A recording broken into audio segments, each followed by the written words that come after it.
And we were very concerned as a committee that we not tax the capacity of not-for-profits in having to adhere to the requirements of the PIPA Act,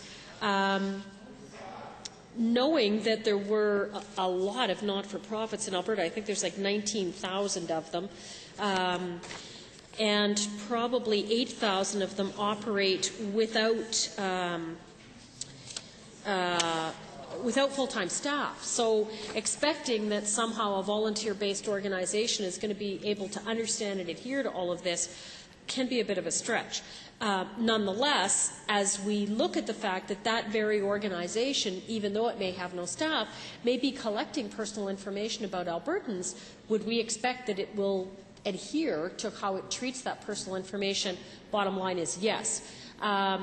So the commission, the Privacy Commissioner has also indicated his expectation that the not-for-profits would be brought under PIPA and his displeasure that they were not.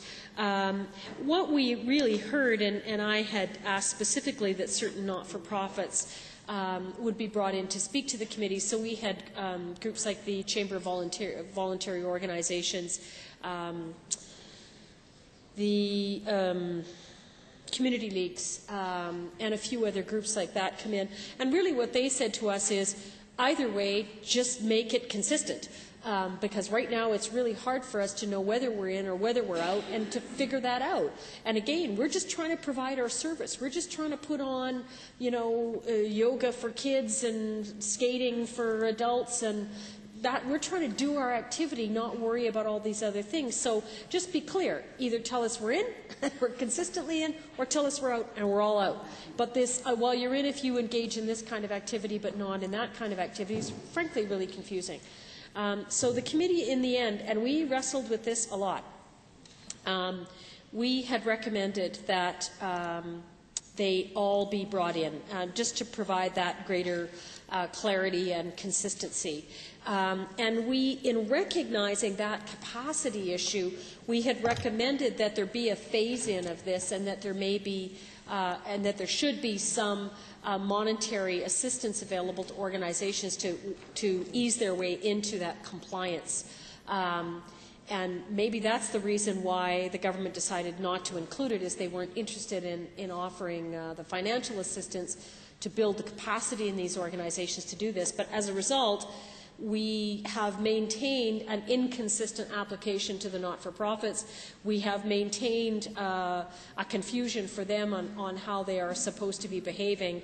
And we've left a lot of employees and volunteers and other Albertans that have an interaction with those organizations, also with their personal information and the protection of it, not covered under this legislation. So I think that continues to be an issue, and I think it's something that we need to hear from the government as to why that choice was made in a more thorough way than what we've heard thus far.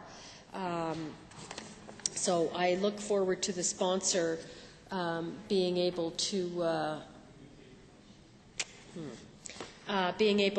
give some explanation on that.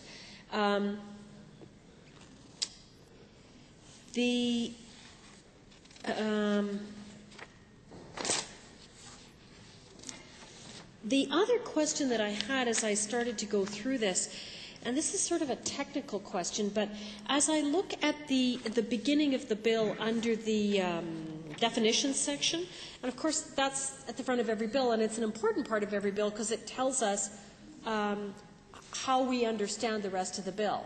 And there's a part that is confusing me because usually you would have something flow logically, and I found something that doesn't flow logically to me. So when you look at the definitions in the Act, and under Section 1M, under the existing Act, which appears on page 4 and 5 of the printed version, you have a discussion there about record and the definition of a record. meaning a record of information in any form or in any medium, whether in written, printed, photographic, or electronic form, or any other form, etc., etc. But under the Act, what's being added in under that section, which starts talking about a record, is something that is, to my eye, unrelated. So I'd like an explanation of that. What it starts talking about adding in under this clause that talks about a record is a regulation of Alberta, and meaning a regulation is defined in the Regulations Act. M2 would be regulation of Canada, and M3, a service provider. What does that have to do with records? It has nothing to do with records. So you're amalgamating two things together that are totally unrelated in a definition section, which I think is creating confusion. So I'd like an explanation as to why that's happened, because M3, as proposed in the amending Act, appearing on page 3, and for the purposes of people following along, this is actually section 6. Yes, under the bill, then it would be number 2, section 6. And M3, still under the records section, adds in service provider, means any organization, including without limitation a parent corporation, subsidiary, affiliate, contractor, or subcontractor, directly or indirectly providing a service for or on behalf of another organization. So are we somehow supposed to link that this is about records coming from regulations of Alberta, regulations of Canada, and service providers?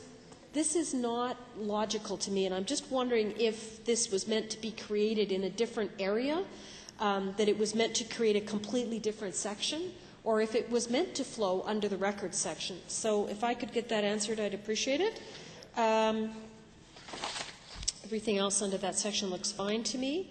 And then it just flows on through the rest of the amending Act, essentially incorporating the details of what's needed to implement the decisions that were made by the committee. And as I say, the decisions were arrived at after a great deal of discussion, and they're all pretty necessary, I believe. So, as I talked about the Patriot Act already, there was also a section to deal with pension and administration of pensions without having to chase the person down and find out about them and deal with them directly. So that would be an issue where the notification clause or the disclosure clause is being exempted and to allow someone to get the work done.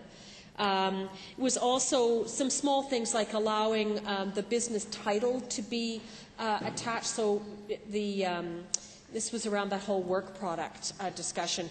But the organization could give the position name or the title when communicating with a person about whom they have a privacy concern. So they'd be saying, please, you need to speak to the district manager rather than giving the individual's names. And that wasn't a possibility before. The preparation of audits and audited related amendments to collect information, really to allow organizations to collect personal information without consent in the case of former employees as well as current and prospective employees. I never like those sections because doing it without consent I think flies in the face of protection of personal information, but you can see that at a certain point it's very difficult to get that consent if you're trying to deal with old files from former employees and things like that. You can't find them. You've stuck that business in an untenable position because they can't get rid of the stuff. They can't do anything with it because they can't get the permission to do it from a long-gone employee. So you can see that, in trying to kind of take the red tape out of this and make it possible to implement it, we've had to forego some of the protections that people like me would prefer to see in there, but I recognize the sort of reality of getting the work done. Some of the other things you've heard other people talk about, the security breaches and the requirement to disclose, a number of things, as I said, for the commissioner.